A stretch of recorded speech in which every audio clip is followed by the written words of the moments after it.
एक ऐसी दुनिया जहाँ पे हर किसी के पास एक मैजिक स्टार है, लेकिन वहीं पे फेमिसा का जन्म होता है बिना किसी स्टार के। और जब उसके पेरेंट्स को ये बात पता चलती है तो उसके पेरेंट्स उसे घर से निकाल देते हैं।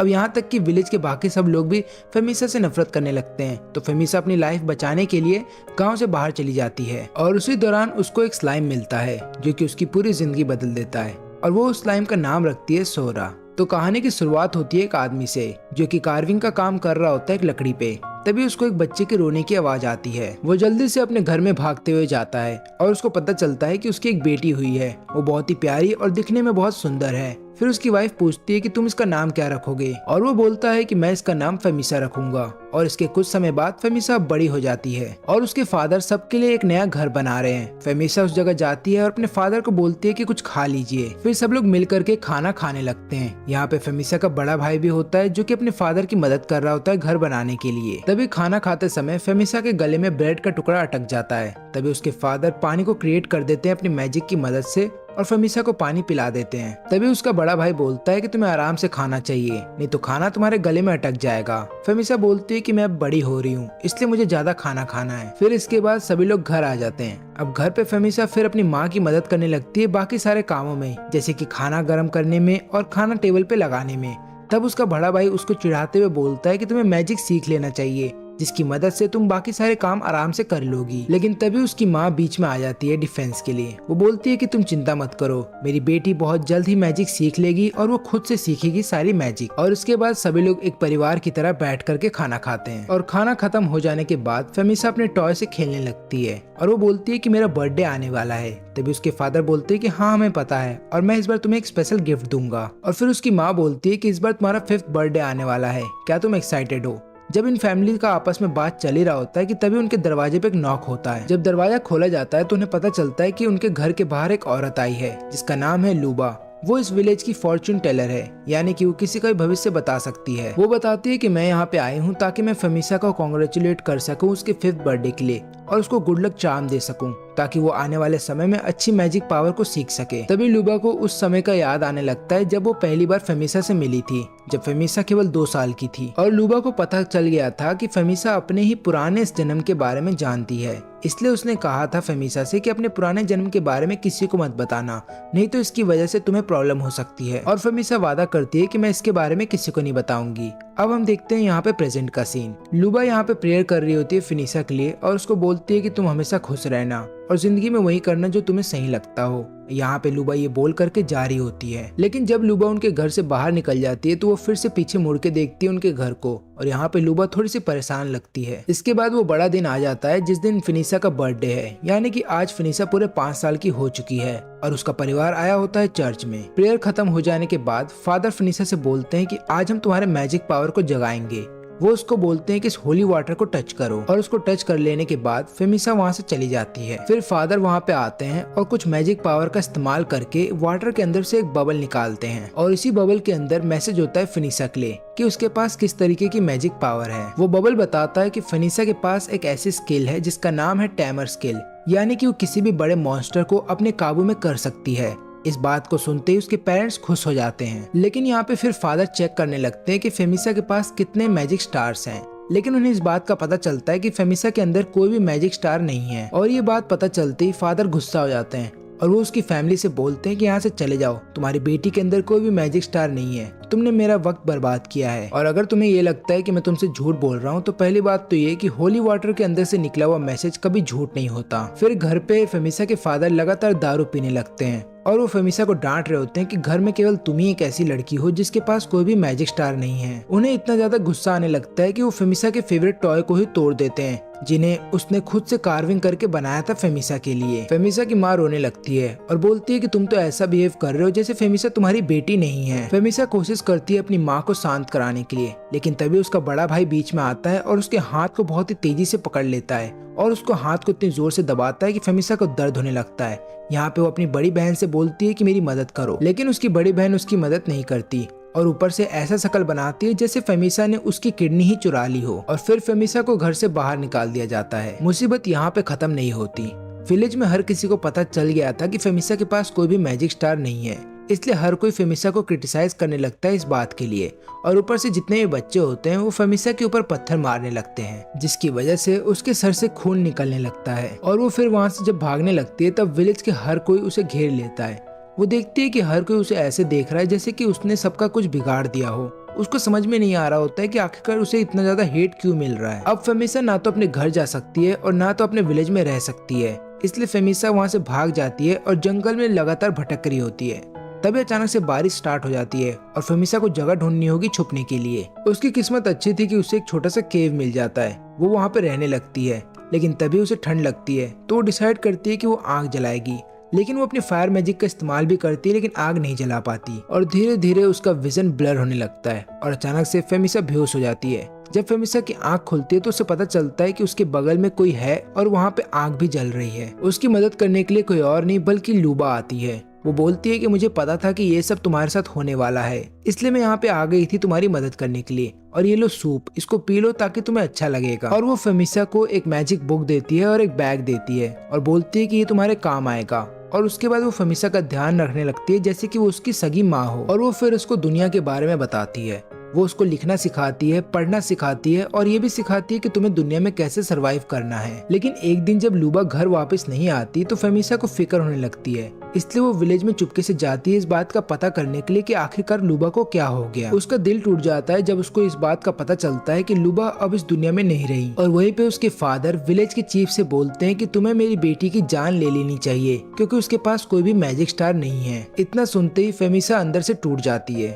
उसको ऐसा लगने लगता है कि कहीं उसके फादर ने ही लूबा की जान ले ली होगी और अब उसके फादर उसकी भी जान लेना चाहते हैं। यहाँ पे उसको इमेजिनेशन आता है जहाँ पे उसकी माँ उससे बोलती है कि अच्छा होता अगर तुम मेरे से नहीं जन्म लेती। इसके बाद विलेज का जो चीफ होता है वो सभी विलेज वालों को बोलता है कि फेमिसा के पीछे जाओ क्योंकि फेमिसा ने ही लूबा की जान ली है। इतना सुनते ही सभी विलेज वाले गुस्सा हो जाते हैं और वो सब लोग फेमिसा को ढूंढने लगते हैं उसकी जान लेने के लिए। फेमिसा फिर लगातार भाग रही होती है। उसे इस बात का पता होता है कि अगर एक बार वो पकड़ी गई तो आज उसकी जान नहीं बचेगी। वो लगातार भागते हुए जंगल के बीचों बीच चली जाती है जहाँ पे वो सेफ फील करती है और वहाँ पे वो कुछ ट्रैप्स को लगा देती है ताकि अगर कोई भी वहाँ पे आए तो उसको पता चल जाए। फिर वो अपने मैजिक बैग को बाहर निकालती है और उसके अंदर जितने भी बर्तन होते हैं या फिर कपड़े होते हैं उनको रख लेती है और उसके साथ ही साथ कुछ मेडिसिन को भी उसके अंदर रख लेती है और डिसाइड करती है वहाँ से भागने का। और यहीं से अब फेमिसा की असली स्ट्रगल स्टार्ट हो जाती है। फिर अगले दिन वो एक ऐसी जगह पहुंचती है जहाँ पे सारे कूड़े कचरे रखे जाते हैं। उन्हीं के बीच में फेमिसा को एक हथियार मिलता है, लेकिन वो हथियार बहुत ही ऊपर होता है। जब फेमिसा उसे खींच रही होती है तभी अचानक से काफी सारे हथियार गिर जाते हैं नीचे उसकी तरफ, लेकिन उसे इससे कुछ नहीं होता। वो बहुत ज्यादा खुश होती है क्योंकि उसको इसकी वजह से काफी सारे कपड़े मिल जाते हैं, मैजिक पोर्शन मिल जाते हैं और एक मैप मिलता है। तभी वहाँ पे एक आदमी आता है जो कि अपने स्लाइम्स को बोलता है कि इन कचरों को खा जाओ और इन सभी कचरों को खत्म कर दो। फेमिसा डर के मारे छुप जाती है। उसको इस बात का पता चलता है कि उसके ऊपर बाउंड्री रखी गई है जहाँ पे जो भी व्यक्ति उस विलेज के सामने उसको लेकर के आएगा, चाहे जिंदा या फिर मुर्दा, उसको मुंह मांगी कीमत दी जाएगी। फेमिसा फिर उधर से भागने लगती है और रात होने के बाद एक पेड़ के नीचे अपनी रात गुजारती है। अगले दिन फेमिसा कहीं जा रही होती है कि तभी पानी के अंदर से काफी सारे स्लाइम्स उसके पास आने लगते हैं। फिर फेमिसा लगातार भागने लगती है उन स्लाइम से बचते हुए, लेकिन वो स्लाइम उसका पीछा करने लगते हैं। तभी फेमिसा एक हील के नीचे से गिर जाती है और गिरने की वजह से उसको चोट लग जाती है, लेकिन वो अपनी हीलिंग पोर्शन का इस्तेमाल करती है अपनी चोट को भरने के लिए। जब वो उठती है तो उसको पता चलता है कि उसके सामने बहुत ही खूबसूरत लेक है। वो डिसाइड करती है यहाँ पे नहाने का। पानी के अंदर जाते ही उसको बहुत ज्यादा रिलैक्स फील होता है और यहाँ पे फिर फेमिसा डिसाइड करती है कि अब वो और डर के नहीं भागेगी और अपनी जिंदगी को वो अपने तरीके से जिएगी। और तभी वो अपने बालों को काट लेती है लड़कों की तरह ताकि कोई भी उसको पहचान ना पाए। फिर मैजिक बैग के अंदर से लड़कों के कपड़े निकालती है और उसको पहन लेती है। अब यहाँ पे फेमिसा को एक नया नाम भी चाहिए होगा तो वो अपना नाम रखती है आइवी। फिर अगले दिन जब वो अपना सफर स्टार्ट कर देती है और कहीं जा रही होती है तभी उसको आवाज आती है। फिर वो घास में देखने लगती है कि आवाज कहाँ से आ रही है तो उसका ध्यान जाता है स्लाइम के ऊपर। फिर वो मैजिक बुक के अंदर देखने लगती है स्लाइम के बारे में, तो वहाँ पे लिखा होता है कि इस स्लाइम का कोई भी नाम नहीं होता और ये अपनी प्रजाति में सबसे कमजोर होते हैं। फिर वो बोलती है कि तुम भी मेरी तरह हो, मैं भी बहुत ही कमजोर हूँ और मेरे भी अपने लोगों ने ही मुझे निकाल दिया। तभी वो डिसाइड करती है इस स्लाइम को कुछ नाम देने का, लेकिन वहाँ पे अचानक से हवा चलने लगती है जिसकी वजह से स्लाइम उड़ते हुए वहाँ से कहीं दूर चला जाता है। फिर वो देखती है कि स्लाइम कितना कमजोर है, वो खुद से उठ भी नहीं सकता। और यहाँ पे फिर वो बुक के अंदर जब पढ़ती है तो उसे पता चलता है कि स्लाइम बहुत ही ज्यादा कमजोर होते हैं, इतने कमजोर कि तुम उनको एक थप्पड़ ही मार करके खत्म कर सकते हो। तो यहाँ पे फिनिशा डर जाती है। वो डिसाइड करती है कि वो स्लाइम को उठाएगी, लेकिन ध्यान से। फिर हाथ में रख लेने के बाद वो उस स्लाइम को वापस से जमीन पे रख देती है और बुक के अंदर पढ़ती है, जहाँ पे लिखा होता है कि इन स्लाइम का जो लाइफ स्पैन होता है वो 1 दिन से भी कम का होता है। तभी एक और हवा का झोंका आता है और स्लाइम उसी हवा के झोंके के साथ लगातार बह के जा रहा होता है। तब उसके पीछे पीछे फिनिशा भी चली जाती है स्लाइम की जिंदगी बचाने के लिए, क्योंकि आगे चल करके एक लेक है और अगर स्लाइम उस लेक में गिर गया तो वो मर जाएगा। लेकिन फिनिशा उसकी जान बचा लेती है और वो बोलती है कि अब से मैं तुम्हें अपने साथ रखूंगी। मैं जानती हूँ कि तुम्हारी जिंदगी ज्यादा लंबी नहीं है, लेकिन जितनी भी लंबी हो हम दोनों साथ रहेंगे। फिर उस रात को फिनिशा लगातार जग करके स्लाइम के ऊपर नजर रखने लगती है। उसको डर था कि अगर कहीं वो सो गई और स्लाइम को कुछ हो गया तो वो अपने आप को माफ नहीं कर पाएगी। और वो स्लाइम को बताती है कि मेरी फैमिली ने मुझे घर से निकाल दिया और मुझे मेरी पिछली जिंदगी के मेमोरीज अभी भी आते रहते हैं। बात करते करते फिनिशा सो जाती है। जब वो सुबह उठती है तो उसको पता चलता है कि वो सो चुकी थी बात करते करते और स्लाइम अब उसके साथ नहीं है। इस बात को सोचते वो दुखी हो जाती है और रोने लगती है, लेकिन फिर वो डिसाइड करती है कि उसे आगे बढ़ते रहना होगा और वो अपना मैप निकालती है ये डिसाइड करने के लिए कि उसे कहाँ जाना चाहिए। लेकिन उस मैप के अंदर छुप के बैठा होता है स्लाइम। उसको देखते ही वो खुश हो जाती है और उसको ऐसा लगता है कि शायद बुक के अंदर कुछ चीजें सही नहीं दी गई हैं। फिर वो और भी ज्यादा पढ़ने लगती है इस स्लाइम के बारे में, ताकि वो इस स्लाइम को ट्रेन कर सके और अपने साथ रख सके। उस बुक के अंदर लिखा होता है कि इस स्लाइम के पहले तुम्हें एक नाम देना होगा। वो सबसे पहले तो स्लाइम को टच करती है, जिसके बाद स्लाइम चमकने लगता है और क्योंकि स्लाइम का कलर भी ब्लू है तो यहाँ पे वो नाम देती है सोरा। नाम मिलते ही वो स्लाइम का जो सिर होता है वो चमकने लगता है और उसके ऊपर एक डिजाइन सा बन जाता है, जिसके बाद फिनिशा समझ जाती है कि अब उसने स्लाइम के साथ अपना कनेक्शन बना लिया है। और फिनिशा को यहाँ पे पहली बार उसका सच्चा दोस्त मिलता है। फिर खाने के लिए फिनिशा एक ट्रैप बिछाती है और उसके अंदर एक चूहा फंस जाता है। फिर फिनिशा उस चूहे के सबसे पहले तो स्किन को अलग करती है और उसके टुकड़े को एक बनाना लीफ के अंदर बांध के रख देती है और उस खाने को बैग के अंदर डाल लेती है और सोरा को बोलती है कि आज हमें रात में अच्छा खाना खाने को मिलेगा। फिर वो मैप के अंदर ढूंढने लगती है कैपिटल को, लेकिन वो कैपिटल मैप के अंदर दिखता ही नहीं। तो डिसाइड करती है कि वो आसपास के विलेज के अंदर जाएगी ताकि उसे एक अच्छा मैप मिल सके। तभी कुछ आवाज आने लगती है और यहाँ पे फिनिशा डर जाती है कि कहीं सोरा को कुछ हो ना जाए, इसलिए वो सोरा को अपने बैग के अंदर डाल देती है और एक पेड़ के ऊपर चढ़ जाती है और वो दूर से देखती है कि वहाँ पे काफी सारी चींटियां आ गई हैं। ये मामूली चींटियां नहीं है, ये एक ऐसी चींटियां हैं जो किसी इंसान की भी जान ले सकती हैं। फिर उन चींटियों के वहां से चले जाने के बाद आईवी नीचे आ जाती है। फिर वो सोरा को जब अपने बैग से बाहर निकालती है तो उसको पता चलता है कि सोरा का वजन बढ़ गया है, लेकिन उसका इस बात पे ज्यादा ध्यान नहीं जाता। उसका इस बात पे ज्यादा ध्यान जाता है कि उसके चेहरे पे कट लग गया है। फिर वो अपने मैजिक पोर्शन का इस्तेमाल करती है उसको हील करने के लिए, लेकिन सभी पोर्शन खत्म हो जाते हैं उसके उस चोट को भरने के लिए। इसलिए आईवी डिसाइड करती है कि उसे जल्द से जल्द पास के विलेज में जाना होगा। जब वो विलेज में जा रही होती है तब वो देखती है कि पेड़ के ऊपर उसके काफी सारे पोस्टर्स लगे हुए हैं और उसके ऊपर उसके लिए बाउंटी भी रखी गई है। तब यहाँ पे आईवी को गुस्सा आ जाता है और वो लगातार पोस्टर को फाड़ रही होती है और बोलती है कि अब मैं फिनिशा नहीं रही। फिर आईवी एक विलेज में पहुंचती है और यहाँ पे आती वो एक चीज देखती है कि यहाँ पे हर कोई छोटे छोटे कामों के लिए मैजिक का इस्तेमाल कर रहा है। वो सोचती है कि उसे अपना मीट बेच देना चाहिए, जिसकी मदद से उसे काफी सारे कॉइन्स मिल जाएंगे, लेकिन उसे इस बात का डर था कि कहीं उसकी आइडेंटिटी सबके सामने रिवील ना हो जाए, इसलिए वो चुपचाप बुचर शॉप के बगल से जा रही होती है। लेकिन एक आदमी उसे रोक लेता है और बोलता है कि क्या गड़बड़ है, तुम यहाँ पे क्यों आई थी और फिर अचानक से यहाँ से क्यों जा रही हो। तब वो बोलती है कि मैं यहाँ पे मीट बेचने आई थी और वो उसको सारे मीट दे देती है। वो बुचर शॉप का ओनर बोलता है कि ये मीट फ्रेश है, इसलिए मैं तुम्हें इसके बदले अच्छे पैसे दे सकता हूँ। फिर पैसे मिल जाने के बाद आईवी चली जाती है एक बेकरी शॉप में और अपने लिए कुछ ब्रेड्स लेती है। यहाँ पे वो ब्रेड लेकर के बहुत खुश होती है क्योंकि आखिरकार में वो पहली बार कुछ अच्छा खा पाएगी। वो ब्रेड को 2 टुकड़ों में बांट देती है, एक टुकड़ा अपने लिए रखती है और दूसरा सोरा को दे देती है, लेकिन सोरा यहाँ पे ब्रेड को खाता नहीं। अगले दिन आईवी फिर से मीट इकट्ठा करने लगती है पैसे के लिए, लेकिन वो यहाँ पे देखती है कि काफी सारे कूड़े और कचरे वहाँ पे रखे गए हैं, तो वो वहाँ पे सोरा के साथ चली जाती है। यहाँ पे उसे काफी सारे हीलिंग पोर्शंस मिलते हैं, लेकिन उनमें से ज्यादातर एक्सपायर थे। लेकिन वो जब ब्लू पोर्शंस को अलग कर रही होती है तभी अचानक से सोरा उन सभी ब्लू पोर्शन को अब्सॉर्ब कर लेता है और आईवी जब उसे रेड पोर्शन देती तो यहाँ पे सोरा मना कर देता है उसको अब्सॉर्ब करने के लिए। फिर से आईवी चली जाती है मीट को बेचने के लिए, उससे उसको पैसे मिलते हैं और वो फिर बेकरी शॉप चली जाती है अपने लिए ब्रेड खरीदने के लिए और वो खुद ब्रेड खाती है और यहाँ पे सोरा को देती है उन ब्लू पोर्शंस को अब्सॉर्ब करने के लिए। फिर एक दिन जब वो विलेज में घूम रही होती है तो उसको दिखते हैं कुछ लोग जो कि उसी की तलाश में हैं। पहली बात तो वो उन लोगों को देख के डर जाती है और फिर वो देखती है कि विलेज में ज्यादातर हर एक शॉप के पास उसके पोस्टर्स लगा दिए गए हैं उनको देखती वो इतना ज्यादा डर जाती है कि वो वहाँ से भाग के कहीं दूर चली जाती है। फिर एक पेड़ के ऊपर जाकर के बैठ जाती है और सोरा से बात करने लगती है और बोलती है कि क्या ऐसी दुनिया में कोई जगह है जहाँ पे मैं आराम से रह सकती हूँ। फिर अगले सुबह आइवी डिसाइड करती है कि उसे इस विलेज से कहीं दूर जाना होगा क्योंकि उसके पोस्टर्स यहाँ पे लग चुके हैं। लेकिन वो लोग देखते हैं कि यहाँ पे 2 रास्ते हैं और उनको समझ में नहीं आ रहा होता है कि उन्हें कौन से रास्ते में जाना चाहिए। तभी यहाँ पे आइवी देखती है मैप की तरफ, लेकिन मैप से भी उन्हें कुछ समझ में नहीं आ रहा होता है।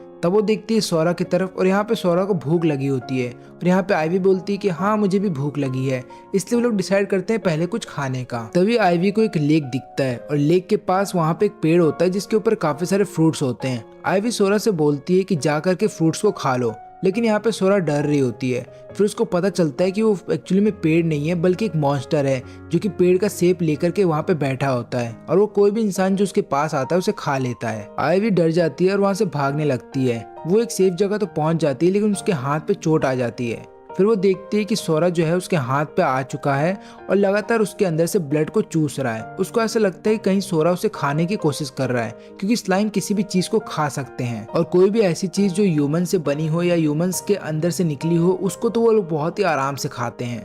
लेकिन जब उसको होश आता है तो उसे पता चलता है कि सोरा उसको खाने की कोशिश नहीं कर रहा है बल्कि उसको हील कर रहा है। तब आइवी बोलती है कि अगर सोरा यहाँ पे मेरी जान ले भी लेता तो मुझे कोई फर्क नहीं पड़ता क्योंकि वैसे भी इस दुनिया में मेरी किसी को जरूरत नहीं है। और फाइनली सोरा उसके हाथों को ठीक कर देता है और फिर यहाँ पे आइवी रोने लगती है और उस सोरा को गले लगाते हुए बोलती है कि कभी भी मुझसे अलग मत होना। फिर अगले दिन आइवी फिर से अपने लिए खाना इकट्ठा करती है और यहाँ पे कुछ पोर्शंस को इकट्ठा करती है वो सोरा के लिए। दोनों बैठ के खाना खाने लगते हैं, लेकिन खाना खत्म हो जाने के बावजूद भी सोरा को भूख लगने लगती है। तो यहाँ पे आइवी उसको कुछ कचरों के पास ले जाती है ताकि वो उसके लिए पोर्शंस को ढूंढ सके। आइवी उसके लिए काफी सारे पोर्शंस ढूंढ के दे देती है जिसको कंज्यूम कर लेता है यहाँ पे सोरा। आइवी एक और चीज यहाँ पे नोटिस करती है कि सोरा लगातार पावरफुल बनता जा रहा है क्योंकि पहली बात तो उसका साइज अब बड़ा हो गया है और ऊपर से वो अपनी मर्जी से यहाँ से वहाँ ट्रेवल भी कर पा रहा है। रास्ते में आइवी को काफी सारे बेरीज मिलते हैं और वो उन बेरीज को इकट्ठा कर लेती है अपने शाम के खाने के लिए। और यहाँ पे वो फिर जब खाने बैठती है तो सोरा को काफी सारे पोर्शंस देती है खाने के लिए जिन्हें सोरा केवल 1 ही सेकंड में खत्म कर जाता है। आइवी फिर से उसे पोर्शन देती है और सोरा फिर से उन्हें खत्म कर जाता है। आइवी को लगता है कि अगर इसी रफ्तार से पोर्शंस को खाता रहा तो उसके पास एक भी पोर्शन नहीं बचेगा फिर सोरा को देने के लिए। इसलिए वो सोरा को एक कहानी सुनाने लगती है ताकि सोरा सो जाए। वो बोलती है कि ये कहानी मैंने अपने बचपन में सुनी थी। एक समय था जब पूरी दुनिया में लड़ाई चल रही थी। तब राजा ने काफी सारे मैजिशियंस को इकट्ठा किया था और उनसे पूछा था कि मुझे फ्यूचर के बारे में बताओ कि ये लड़ाई कहाँ जाके खत्म होगी। सभी मैजिशियंस ये बात बताते हैं कि ये लड़ाई तब खत्म होगी जब इस दुनिया का ही अंत आ जाएगा, यानी कि इस लड़ाई के खत्म होते होते ये दुनिया ही खत्म हो जाएगी। फिर सभी मैजिशियंस ने मिल करके एक पावरफुल स्पेल का इस्तेमाल किया जिसके बाद एक बच्चा किसी और ही दुनिया से अंदर आया इस दुनिया में और उसके बाद उसने इस वॉर को रोक दिया। और ये कहानी सुनाते सुनाते आइवी सो जाती है। अगली सुबह जब आइवी की आंख खुलती है तो वो देखती है कि सोरा बहुत ही ज्यादा एक्साइटेड है। जब वो अपना बैग चेक करती है तो उसे पता चलता है कि सोरा ने सभी मैजिक पोर्शंस को पहले ही खा लिया है। फिर वो वापस से अपने ट्रैप को चेक करने जाती है कि उसके अंदर कोई चूहा फंसा है कि नहीं, लेकिन इस बार कोई चूहा नहीं बल्कि एक सांप जाके उस ट्रैप में फंस जाता है। आइवी को लगता है कि मैं इस सांप को भी शायद बेच पाऊंगी, इसलिए वो उसे एक कपड़े के अंदर बंद कर लेती है और उसको बेचने के लिए अपने साथ ले जा रही होती है। रास्ते में उसको एक आवाज आती है और यहाँ पे सोरा वो आवाज सुनते ही डर जाता है। फिर आइवी उस रास्ते चली जा रही होती है जहाँ से उसको वो आवाज सुनाई दी थी। उस रास्ते में वो देखती है कि वहाँ पे एक हॉर्स मरा पड़ा है और काफी सारे लोगों की डेड बॉडी वहाँ पे पड़ी है। आइवी वहाँ से डर के भाग जाती है और भागते भागते एक टाउन में जाके पहुँच जाती है। फिर वो ढूंढने लगती है कि उसे ये सांप कहाँ पे बेचना चाहिए। तभी वो एक रूम में पहुँच जाती है जहाँ पे काफी सारे लोग होते हैं। उनमें से एक आदमी पूछता है कि तुम्हारे बैग के अंदर क्या है। वो बोलती है कि एक सांप है। वो लोग बोलते हैं कि तुम्हें इस सांप को किसी बुचर शॉप में बेचना चाहिए, ना कि यहाँ पे। आइवी बोलती है कि मैं इस सांप को बेचना तो चाहती हूँ, लेकिन मैं एक और बात बताना चाहती हूँ कि रास्ते में मैंने एक मरे हुए घोड़े को देखा और काफी सारे लोगों की डेड बॉडी भी वहाँ पे पड़ी हुई थी। तभी एक आदमी उसके सामने आता है और वो बोलता है कि मुझे एग्जैक्ट लोकेशन बताओ जहाँ पे तुमने ये सब चीजें देखी थी, और अगर तुम्हारी बातें सच्ची निकली तो मैं तुम्हें रिवॉर्ड भी दूंगा। आइवी उसको सारी बात बता देती है और फिर यहाँ पे वो आदमी अपने साथियों से बोलता है उस तरफ जाने के लिए। यहाँ पे आइवी को एक कार्ड दिया जाता है और उससे बोला जाता है कि अगर तुम्हारी इन्फॉर्मेशन सही निकली तो इस कार्ड को लेकर के यहीं पे आ जाना, हम तुम्हें रिवॉर्ड दे देंगे। फिर आइवी एक शॉप में चली जाती है जहाँ पे ऑनर ये देख करके हैरान होता है क्योंकि जिस सांप को आइवी ने पकड़ा होता है वो बहुत ज्यादा यूनिक होता है। उस शॉप का ऑनर आइवी को अच्छे पैसे देता है और बोलता है कि अगली बार अगर तुमने कोई और सांप पकड़ा तो फिर से यहाँ पे आ जाना। तभी सोरा को भूख लग जाती है तो आईवी लेकर के चली जाती है फिर से एक कूड़ेदान के पास, और वहाँ पे वो देखती है कि काफी सारे मैजिक पोर्शंस के साथ ही साथ वहाँ पे काफी सारे मैजिक बैग भी होते हैं। यहाँ पे सोरा तो लगातार मैजिक पोर्शंस को कंज्यूम कर रहा होता है, लेकिन वहीं पे आईवी लगातार इस बात को सोच रही होती है कि इन मैजिक बैग्स को कैसे कैरी कर सकती है। फिर वो अपना दिमाग लगाती है और एक के बाद एक मैजिक बैग को दूसरे मैजिक बैग के अंदर रखती जाती है। फिर वो काम खत्म कर लेने के बाद वापस से टाउन के अंदर चली जाती है। उसके सामने फिर से वही आदमी आ जाता है और वो बोलता है कि तुम्हारी इन्फॉर्मेशन सही थी, तुम्हें तुम्हारा रिवॉर्ड दे दिया जाएगा। एक्चुअली में एक मॉन्स्टर है जिसने कि हमारे सभी एडवेंचरर्स ग्रुप को मार दिया है, इसलिए उस मॉन्स्टर को मार गिराने के लिए काफी सारे बड़े रैंक के एडवेंचरर्स उसके पीछे गए हैं। फिर इसके बाद आईवी चली जाती है अपने रिवॉर्ड को कलेक्ट करने के लिए। वो उसी कार्ड को वापस से दिखाती है और उसको काफी सारे पैसे दिए जाते हैं। उसको इतने पैसे तो मिल जाते हैं कि उसे अब हंटिंग करके दूसरे जानवरों का मीट नहीं बेचना होगा, लेकिन काफी सारे अब पैसे खत्म हो जाते हैं आईवी के। तो आईवी डिसाइड करती है कि फिर से हंटिंग करेगी, लेकिन इस बार उसका जो ट्रैप होता है वो टूट जाता है। तभी वो डिसाइड करती है कि अपने ट्रैप को ठीक करेगी, लेकिन यहाँ पे सोरा दूसरी तरफ भाग के कहीं जा रहा होता है। तभी वो देखती है कि सोरा एक मैजिकल मॉन्स्टर के पास उसे ले आया है। वो मैजिकल मॉन्स्टर बहुत ही बुरी तरह से घायल है और वो मरने वाला है। तब आईवी यहाँ पे डिसाइड करती है कि उसे इसकी मदद करनी होगी। तब आईवी बुक में देख रही होती है कि वो कैसे मदद कर सकती है, लेकिन उसे बुक में इसके बारे में कुछ भी नहीं मिल रहा होता है। वो मॉन्स्टर डर रहा होता है आईवी से। तब आईवी उसके पास जाती है और बोलती है कि चिंता मत करो, मैं भी तुम्हारी तरह डर रही थी जब एक पल मुझे लगा था कि मैं मर जाऊंगी, लेकिन मैं वादा करती हूँ कि मैं तुम्हारी मदद जरूर करूंगी। तभी सोरा अपने शरीर को बड़ा कर लेता है और उस मैजिकल मॉन्स्टर के ऊपर चढ़ जाता है और फिर लगातार उस मॉन्स्टर को हील करने लगता है। आईवी को भी यकीन नहीं हो रहा होता है कि सोरा लगातार इतना पावरफुल बनता जा रहा है कि वो अपने आप को इतना बड़ा बना सकता है, और फिर वो वेट करने लगती है जब तक सोरा उस मॉन्स्टर को हील ना कर दे। सोरा उस मॉन्स्टर को हील करने के बाद आईवी के पास आ जाता है और यहाँ पे फिर मॉन्स्टर भी उनके पास आ रहा होता है। आईवी को ऐसा लगता है कि कहीं वो मॉन्स्टर उन पर अटैक ना कर दे, लेकिन वो मॉन्स्टर उन पर अटैक नहीं करता बल्कि अपना प्यार दिखा रहा होता है और वो इन दोनों की पीछे पीछे जाने लगता है। आईवी बहुत ही ज्यादा खुश होती है क्योंकि उसे एक और दोस्त मिल चुका है। फिर आईवी डिसाइड करती है कि उसे एक नाम रखना होगा इसका, और आज से तुम्हारा नाम है सील। और इसी के साथ मैं इस वीडियो को यहीं पे खत्म करता हूँ। अगर आपको ये वीडियो अच्छी लगी हो और आपको देखना है कि आगे इनके साथ क्या क्या होता है तो इस वीडियो को लाइक करें, और जितना ज्यादा इस वीडियो पे लाइक आएगा और कमेंट आएगा मैं वादा करता हूँ मैं इसका सेकंड पार्ट उतनी जल्दी लेकर के आऊंगा। और तब तक के लिए जिन्होंने भी वीडियो आखिरी तक देखा है उन सभी का धन्यवाद।